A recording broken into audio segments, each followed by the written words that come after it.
del Papa San Pío X, encíclica Acerbo Nimis, sobre la enseñanza del Catecismo, 15 de abril de 1905.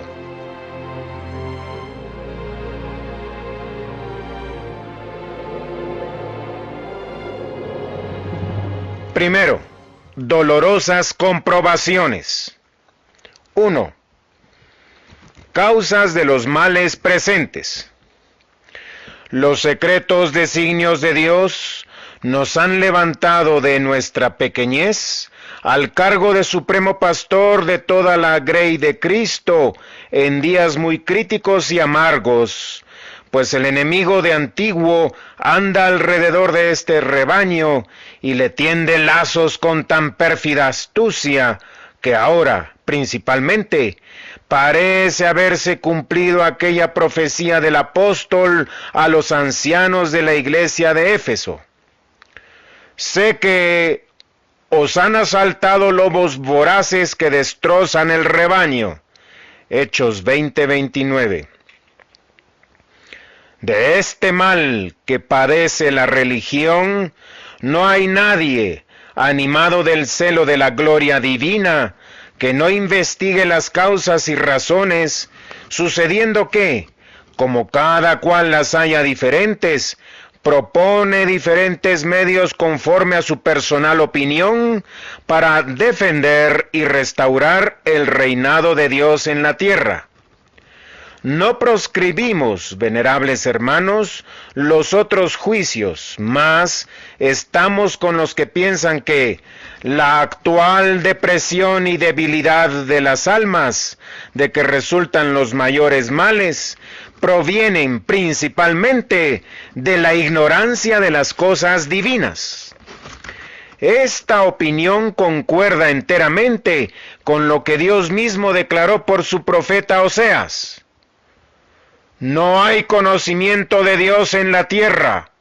La maldición y la mentira, y el homicidio, y el robo, y el adulterio lo han inundado todo. La sangre se añade a la sangre, por cuya causa se cubrirá de luto la tierra, y desfallecerán todos sus moradores. Oseas 4. 2. Ignorancia de la religión. Cuán comunes y fundados son, por desgracia, estos lamentos de que existe hoy un crecido número de personas en el pueblo cristiano que viven en suma ignorancia de las cosas que se han de conocer para conseguir la salvación eterna. Al decir pueblo cristiano, no nos referimos solamente a la plebe, esto es, a aquellos hombres de las clases inferiores a quienes excusa con frecuencia el hecho de hallarse sometidos a dueños exigentes y que apenas si pueden ocuparse de sí mismos y de su descanso, sino que también y principalmente hablamos de aquellos a quienes no falta entendimiento ni cultura, y hasta se hallan adornados de una gran erudición profana, pero que, en lo tocante a la religión, viven temeraria e imprudentemente. 3. Indiferencia ante las verdades religiosas. Difícil sería ponderar lo espeso de las tinieblas que con frecuencia los envuelven y, lo que es más triste, la tranquilidad con que permanecen en ellas. De Dios, soberano autor y moderador de todas las cosas, y de la sabiduría de la fe cristiana, para nada se preocupan, y así nada saben de la encarnación del Verbo de Dios, ni de la redención por Él llevada a cabo. Nada saben de la gracia, el principal medio para la eterna salvación. Nada del sacrificio augusto, ni de los sacramentos por los cuales conseguimos y conservamos la gracia. En cuanto al pecado, ni conocen su malicia ni su fealdad, de suerte que no ponen el menor cuidado en evitarlo, ni en lograr su perdón. Y así llegan a los últimos momentos de su vida en que el sacerdote, por no perder la esperanza de su salvación, les enseña sumariamente la religión en vez de emplearlos principalmente, según convendría, en moverles a actos de caridad.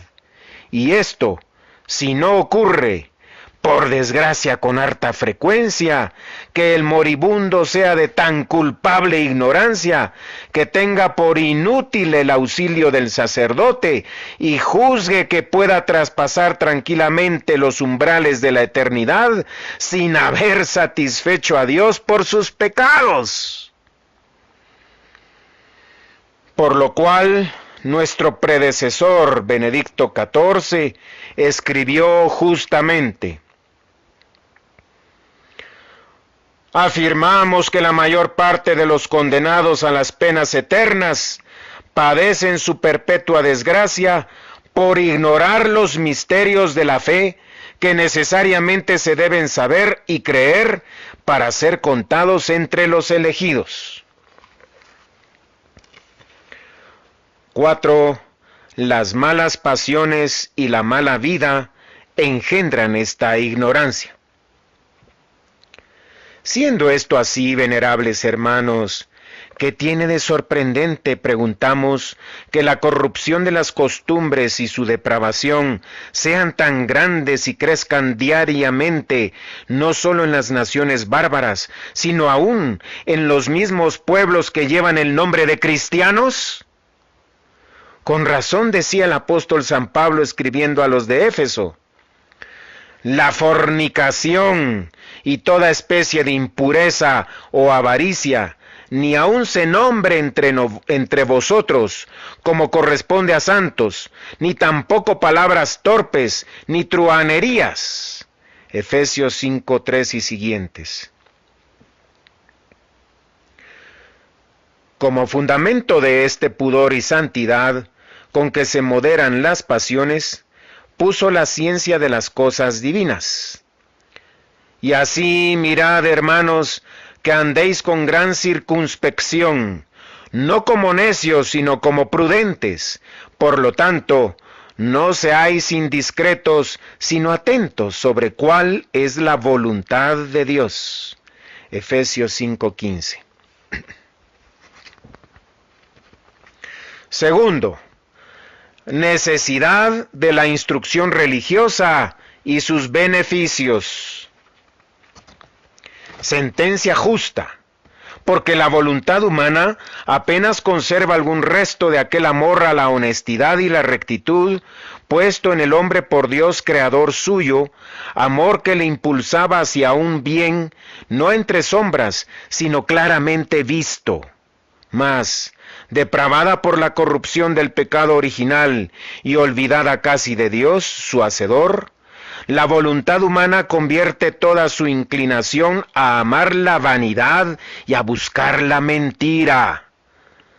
Extraviada y ciega por las malas pasiones, necesita un guía que le muestre el camino para que se restituya a la vía de la justicia que desgraciadamente abandonó.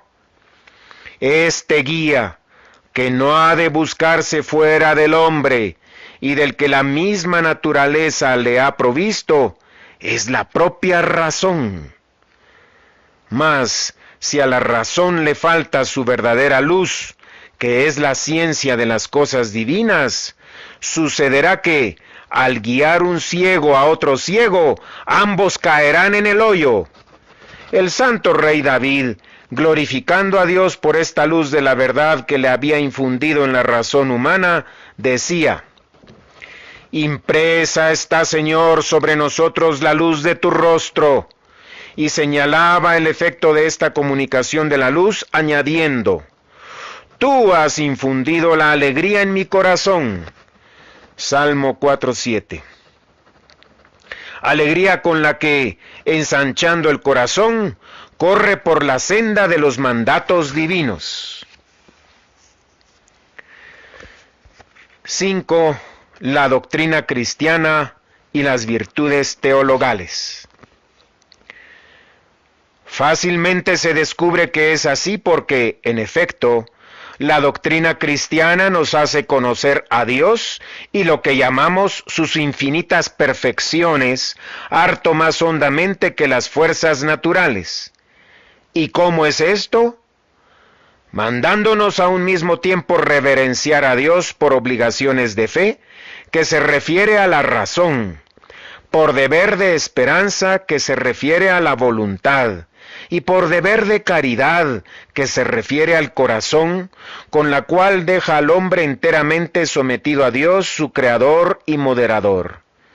De la misma manera, sólo la doctrina cristiana pone al hombre en posesión de su eminente dignidad natural en cuanto hijo del Padre Celestial, que está en los cielos, que le hizo a su imagen y semejanza para vivir con él eternamente dichoso. Pero de esta misma dignidad y del conocimiento que de ella se ha de tener, infiere Cristo que los hombres deben amarse como hermanos y vivir en la tierra como conviene a los hijos de la luz, no en comilonas y borracheras, no en deshonestidades y disoluciones, no en contiendas y envidias, Romanos 13:13. Mándanos asimismo que nos entreguemos en manos de Dios, que es quien cuida de nosotros, que socorramos al pobre, hagamos bien a nuestros enemigos y prefiramos los bienes eternos del alma a los perecederos del tiempo. 6. La humildad y las virtudes cardinales. Y sin tocar menudamente a todo, ¿no es la doctrina de Cristo la que recomienda y prescribe al hombre soberbio aquella humildad que es manantial verdadero de su gloria? Cualquiera que se humillare será el mayor en el reino de los cielos. Mateo 18:4.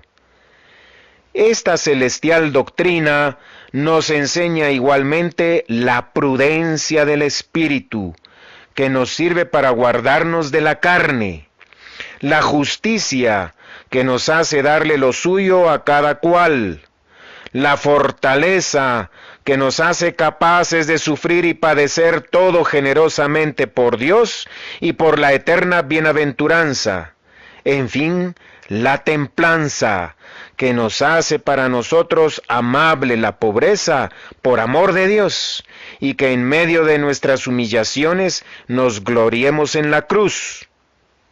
Nos gloriemos en la cruz, de manera que, por la sabiduría cristiana, no solamente nuestra inteligencia recibe la luz que nos permite alcanzar la verdad, pero la misma voluntad queda presa de aquel amor que nos conduce a Dios y nos une a Él mediante el ejercicio de la virtud.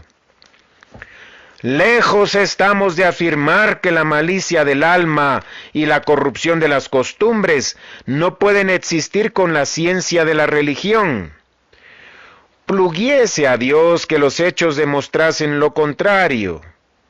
Pero entendemos que cuando al espíritu lo envuelven las espesas tinieblas de la ignorancia, no pueden darse ni la rectitud de la voluntad, ni las buenas costumbres, pues si caminando con los ojos abiertos puede apartarse el hombre del buen camino, el que padece de ceguera está en peligro cierto de desviarse. Añádase que en quien no está enteramente apagada la antorcha de la fe, todavía queda esperanza de que se enmiende y sane la corrupción de costumbres. Mas, cuando la ignorancia se junta a la depravación, ya no queda espacio para el remedio, sino abierto el camino de la ruina. Párrafo 3. El deber primordial del sacerdote. Misión confiada a los pastores de almas. Puesto que de la ignorancia de la religión proceden tantos y tan graves daños, y por otra parte, Son tan grandes la necesidad y utilidad de la formación religiosa, ya que en vano sería esperar que nadie pueda cumplir las obligaciones de cristiano si no las conoce. Conviene averiguar ahora a quién compete preservar a las almas de aquella perniciosa ignorancia e instruirlas en ciencia tan indispensable, lo cual, venerables hermanos, no ofrece dificultad alguna porque ese gravísimo deber corresponde a los pastores de almas que, efectivamente, se hallan obligados por mandato del mismo Cristo a conocer y apacentar las ovejas que les están encomendadas. Apacentar es, ante todo, adoctrinar. Os daré pastores según mi corazón, que os apacentarán con la ciencia y con la doctrina. Jeremías 3:15. Así hablaba Jeremías, inspirado por Dios. Y por ello, decía también el apóstol San Pablo, no me envió Cristo a bautizar, sino a predicar.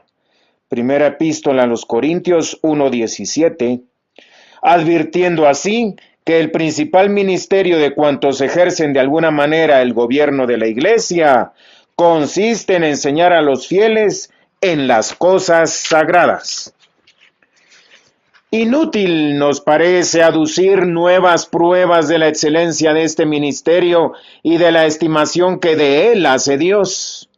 Cierto es que Dios alaba grandemente la piedad que nos mueve a procurar el alivio de las humanas miserias, mas ¿quién negará que mayor alabanza merecen el celo y el trabajo consagrados a procurar los bienes celestiales a los hombres, y no ya las transitorias ventajas materiales? Nada puede ser más grato, según sus propios deseos, a Jesucristo, Salvador de las almas, que dijo de sí mismo por el profeta Isaías, me ha enviado a evangelizar a los pobres. Lucas 4:18. Importa mucho, venerables hermanos, asentar bien aquí e insistir en ello, que para todo sacerdote este es el deber más grave, más estricto que le obliga. Porque, ¿quién negará que en el sacerdote a la santidad de vida debe irle unida la ciencia? En los labios del sacerdote ha de estar el depósito de la ciencia, Malaquías 2:7, y en efecto, la Iglesia rigurosamente la exige de cuantos aspiran a ordenarse sacerdotes. ¿Y esto por qué? Porque el pueblo cristiano espera recibir de los sacerdotes la enseñanza de la divina ley, y porque Dios les destina para propagarla. De su boca se ha de aprender la ley, puesto que Él es el ángel del Señor de los ejércitos. Por lo cual, en las sagradas órdenes, el obispo dice, dirigiéndose a los que van a ser consagrados sacerdotes, que vuestra doctrina sea remedio espiritual para el pueblo de Dios, y los cooperadores de nuestro orden sean previsores para que, meditando día y noche acerca de la ley, crean lo que han leído y enseñen lo que han creído. Si no hay sacerdote alguno a quien no correspondan estas obligaciones, ¿cuáles no serán las de aquellos que por el nombre y autoridad que ostentan y por su misma dignidad tienen a su cargo y como por contrato la cura de almas? Estos han de ser puestos en algún modo en el rango de los pastores y doctores que Jesucristo dio a los fieles para que no sean como niños fluctuantes ni se dejen llevar doquier por todos los vientos de opiniones y por la malignidad de los hombres. Antes bien, viviendo según la verdad y en la caridad, en todo vayan creciendo hacia Cristo, que es nuestra cabeza. Efesios 4:14-15.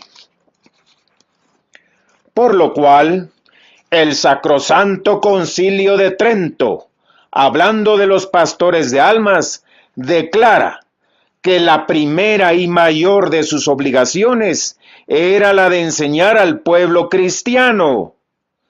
Dispone en consecuencia que por lo menos los domingos y fiestas solemnes den al pueblo instrucción religiosa y durante los santos tiempos de Adviento y Cuaresma diariamente, o al menos 3 veces por semana. Ni esto solo, porque añade el concilio que los párrocos están obligados, al menos los domingos y días de fiesta, a enseñar, por sí o por otros, a los niños las verdades de fe y la obediencia que deben a Dios y a sus padres. Asimismo manda que, cuando hayan de administrar algún sacramento, instruyan acerca de su naturaleza a los que van a recibirlo, explicándolo en lengua vulgar e inteligible. Cuarto, definición, defensa y elogio de la enseñanza catequística. En su constitución Etsi Minime, nuestro predecesor Benedicto XIV resumió tales principios y las precisó claramente diciendo: 2 obligaciones impone principalmente el Concilio de Trento a los pastores de almas. Una, que todos los días de fiesta hablen al pueblo acerca de las cosas divinas. Otra, que enseñen a los niños y a los ignorantes los elementos de la ley divina y de la fe. Con razón dispone este sapientísimo pontífice el doble ministerio, a saber, la predicación, que habitualmente se llama explicación del Evangelio, y la enseñanza de la doctrina cristiana. ¿Acaso no falten sacerdotes que, deseosos de ahorrarse trabajo, crean que con las homilías satisfacen la obligación de enseñar el catecismo? Quien quiera que reflexione, descubrirá lo erróneo de esta opinión, porque la predicación del Evangelio está destinada a los que ya poseen los elementos de la fe. Es el pan que debe darse a los adultos. Mas por lo contrario, la enseñanza del catecismo es aquella leche que el apóstol San Pedro quería que todos los fieles habían de desear sinceramente, como los niños recién nacidos. El oficio, pues, del catequista consiste en elegir alguna verdad relativa a la fe y a las costumbres cristianas y explicarla en todos sus aspectos. Y, como el fin de la enseñanza es la perfección de la vida, el catequista ha de comparar lo que Dios manda obrar y lo que los hombres hacen realmente, después de lo cual, y sacando oportunamente algún ejemplo de la Sagrada Escritura, de la historia de la Iglesia o de las vidas de los santos, ha de aconsejar a sus oyentes, como si la señalara con el dedo, la norma a que deben ajustar la vida, y terminará exhortando a los presentes a huir de los vicios y a practicar la virtud. Oficio poco grato a las pasiones. No ignoramos, en verdad, que este método de enseñar la doctrina cristiana no es grato a muchos, que lo estiman en poco y acaso impropio para conseguir alabanza popular. Pero nos declaramos que semejante juicio pertenece a los que se dejan llevar de la ligereza más que de la verdad. Ciertamente no reprobamos a los oradores sagrados que, movidos por sincero deseo de gloria divina, se emplean en la defensa de la fe o en hacer el panegírico de los santos, pero su labor requiere otra preliminar, la de los catequistas, pues faltando esta, no hay fundamento, y en vano se fatigan los que edifican la casa. Harto frecuente es que floridos discursos, recibidos con el aplauso de numeroso auditorio, solo sirvan para halagar el oído, no para conmover las almas. En cambio, la enseñanza catequística, aunque sencilla y humilde, merece que se le apliquen estas palabras que dijo Dios por Isaías. Al modo que la lluvia y la nieve descienden del cielo y no vuelven allá, sino que empapan la tierra y la penetran y la fecundan, a fin de que dé simiente que sembrar y pan para comer, así será de mi palabra salida de mi boca. No volverá a mí vacía, sino que obrará todo aquello que yo quiero y ejecutará felizmente aquellas cosas a que yo la envié. Isaías 55, 10, 11. El mismo juicio ha de formarse de aquellos sacerdotes que, por mejor exponer las verdades de la religión, publican eruditos volúmenes. Son dignos ciertamente de copiosa alabanza, mas ¿cuántos son los que consultan obras de esa índole y sacan de ellas el fruto correspondiente a la labor y a los deseos de sus autores? Pero la enseñanza de la doctrina cristiana bien hecha jamás deja de aprovechar a los que la escuchan. Conviene repetir, para inflamar el celo de los ministros del Señor, que ya es crecidísimo y aumenta cada día más, el número de los que todo lo ignoran en materia de religión, o que solo tienen un conocimiento tan imperfecto de Dios, de la fe cristiana, que, en plena luz de verdad católica, les permite vivir como paganos. ¡Ay, ay! Cuán grande es el número, no diremos de niños, pero de adultos y aún ancianos que ignoran absolutamente los principales misterios de la fe y que, al oír el nombre de Cristo, responden: ¿quién es para que yo crea en él? Juan 9:36. De ahí el que tengan por lícito forjar y mantener odios contra el prójimo, hacer contratos inicuos, explotar negocios infames, hacer préstamos usurarios y cometer otras maldades semejantes. De ahí que, ignorantes de la ley de Cristo, que no solo prohíbe toda acción torpe, sino el pensamiento voluntario y el deseo de ella, muchos que, sea por lo que quiera, casi se abstienen de los placeres vergonzosos, alimentan sus almas, que carecen de principios religiosos, con los pensamientos más perversos, y hacen el número de sus iniquidades mayor que el de los cabellos de su cabeza.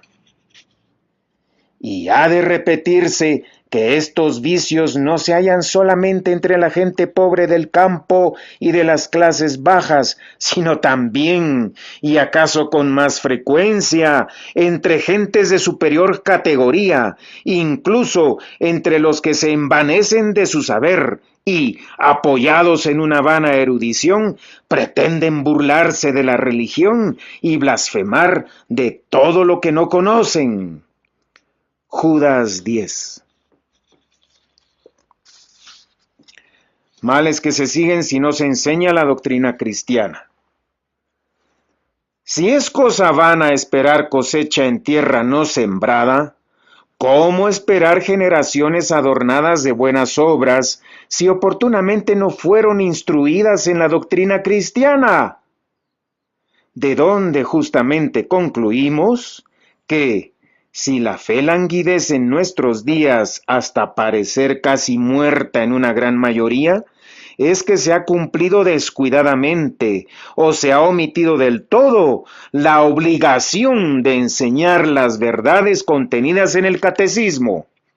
Inútil sería decir como excusa que la fe es dada gratuitamente y conferida a cada uno en el bautismo, porque ciertamente los bautizados en Jesucristo fuimos enriquecidos con el hábito de la fe, mas esta divina semilla no llega a crecer y echar grandes ramas, Marcos 4:32, abandonada a sí misma y como por nativa virtud. Tiene el hombre desde que nace facultad de entender, mas esta facultad necesita de la palabra materna para convertirse en acto, como suele decirse. También el hombre cristiano, al renacer por el agua y el Espíritu Santo, trae como en germen la fe, pero necesita la enseñanza de la Iglesia para que esa fe pueda nutrirse, crecer y dar fruto.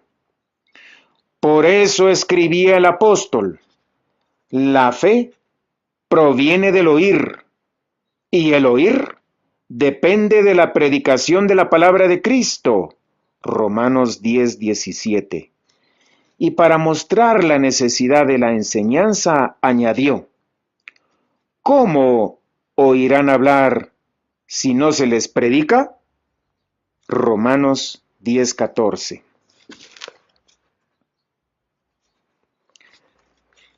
Quinto, las normas. De lo expuesto hasta aquí puede verse cuál sea la importancia de la instrucción religiosa del pueblo. Debemos, pues, hacer todo lo posible para que la enseñanza de la doctrina sagrada, institución, según frase de nuestro predecesor Benedicto XIV, la más útil para la gloria de Dios y la salvación de las almas, se mantenga siempre floreciente, o donde se la haya descuidado, se restaure.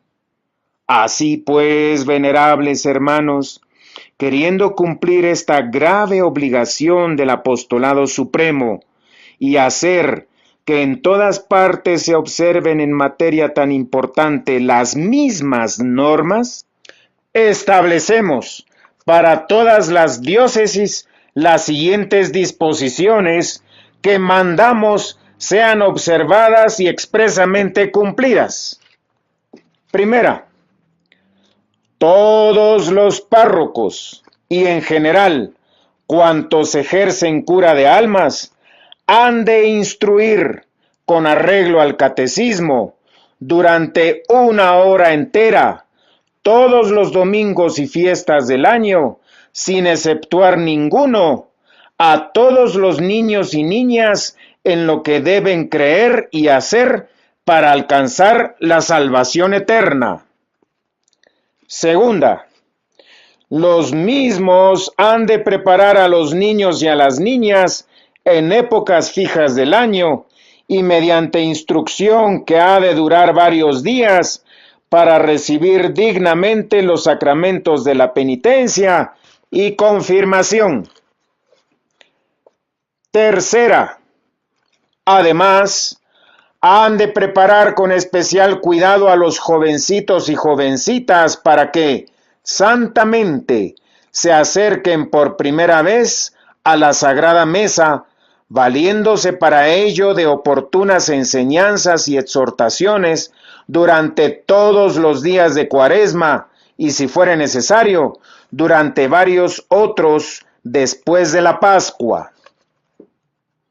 Cuarta, en todas y cada una de las parroquias se erigirá canónicamente la asociación llamada vulgarmente Congregación de la Doctrina Cristiana. Con ella, principalmente donde ocurra ser escaso el número de sacerdotes, los párrocos tendrán colaboradores seglares para la enseñanza del catecismo, que se ocuparán en este ministerio, así por celo de la gloria de Dios, como por lucrar las santas indulgencias con que los romanos pontífices han enriquecido esta asociación. Quinta, en las grandes poblaciones, principalmente donde haya facultades mayores, institutos y colegios, fúndense escuelas de religión para instruir en las verdades de la fe y en las prácticas de la vida cristiana a la juventud que frecuente las aulas públicas en las que no se mencionan las cosas de religión. Sexta, porque en estos tiempos la edad madura, no menos que la infancia, necesita la instrucción religiosa. Los párrocos y cuantos sacerdotes tengan cura de almas, además de la acostumbrada homilía sobre el Santo Evangelio, que han de hacer todos los días de fiesta en la misa parroquial, escojan la hora más oportuna para que concurran los fieles, exceptuando la destinada a la doctrina de los niños, y den la instrucción catequística a los adultos, con lenguaje sencillo y acomodado a su inteligencia. Para ello, se servirán del Catecismo del Concilio de Trento, de tal modo que, en el espacio de 4 a 5 años, expliquen cuanto se refiere al símbolo, a los sacramentos, al decálogo, a la oración y a los mandamientos de la Iglesia. Venerables hermanos, esto mandamos y establecemos en virtud de nuestra autoridad apostólica. Ahora, obligación vuestra es procurar, cada cual en su propia diócesis, que estas prescripciones se cumplan enteramente y sin tardanza. Velad, pues, y con la autoridad que os es peculiar, procurad que nuestros mandatos no caigan en olvido, o, lo que sería igual, se cumplan con negligencia y flojedad. Para evitar esa falta, habéis de emplear las recomendaciones más asiduas y apremiantes a los párrocos, para que no expliquen el catecismo sin la previa preparación, y que no hablen el lenguaje de la sabiduría humana, sino que con sencillez de corazón y con sinceridad delante de Dios, segunda epístola a los Corintios 1:12, sigan el ejemplo de Cristo, pues aunque expusiese cosas que estuvieron ocultas desde la creación del mundo, Mateo 13:35, sin embargo, las decía todas al pueblo por medio de parábolas o ejemplos, y sin parábolas no les predicaba. Sabemos que lo mismo hicieron los apóstoles, enseñados por Jesucristo, y de ellos decía San Gregorio Magno: pusieron todo cuidado en predicar a los pueblos ignorantes cosas sencillas y accesibles, y no cosas altas y arduas. Y en las cosas de religión, una gran parte de los hombres de nuestra edad ha de tenerse por ignorante. Pero no queremos que nadie, en razón de esta misma sencillez que conviene observar, imagine que la enseñanza catequística no requiere trabajo ni meditación. Por el contrario, los exige mayores que otra ninguna. Es más fácil hallar un orador que hable con abundancia y brillantez que un catequista cuyas explicaciones merezcan en todo alabanza, de suerte que, por mucha facilidad de formar conceptos y expresarlos con que le haya dotado la naturaleza, sépase que nadie hablará bien de doctrina cristiana y alcanzará fruto en el pueblo y los niños si antes no se ha preparado y ensayado mediante seria meditación. Os engañan los que, fiándose de la inexperiencia y torpeza intelectual del pueblo, creen que pueden proceder negligentes en esta materia.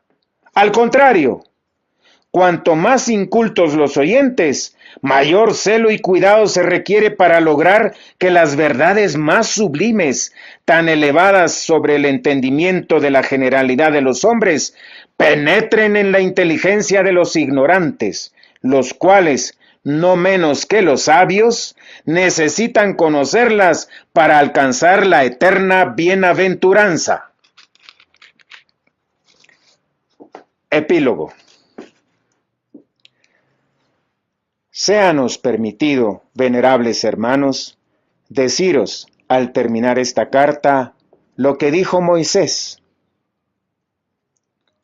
el que sea del Señor, júntese conmigo. Éxodo 32:26. Observad, os lo rogamos y pedimos, cuán grandes estragos produce en las almas la sola ignorancia de las cosas divinas. Tal vez hayáis establecido en vuestras diócesis muchas obras útiles y dignas de alabanza, para el bien de vuestra grey, pero con preferencia a todas ellas, y con todo el empeño, afán y constancia que os sean posibles, cuidad esmeradamente de que el conocimiento de la doctrina cristiana penetre por completo en la mente y en el corazón de todos. Comunique cada cual al prójimo, repetimos con el apóstol San Pedro, la gracia según la recibió, como buenos dispensadores de los dones de Dios, los cuales son de muchas maneras. Primera Epístola de San Pedro 4:10. Que, mediando la intercesión de la Inmaculada y Bienaventurada Virgen, vuestro celo y piadosa industria se exciten con la bendición apostólica que amorosamente os concedemos a vosotros, a vuestro clero y al pueblo que os está confiado, y sea testimonio de nuestro afecto y prenda de los divinos dones. Dada en Roma junto a San Pedro, el 15 de abril de 1905, segundo año de nuestro pontificado. Firmado Papa Pío X.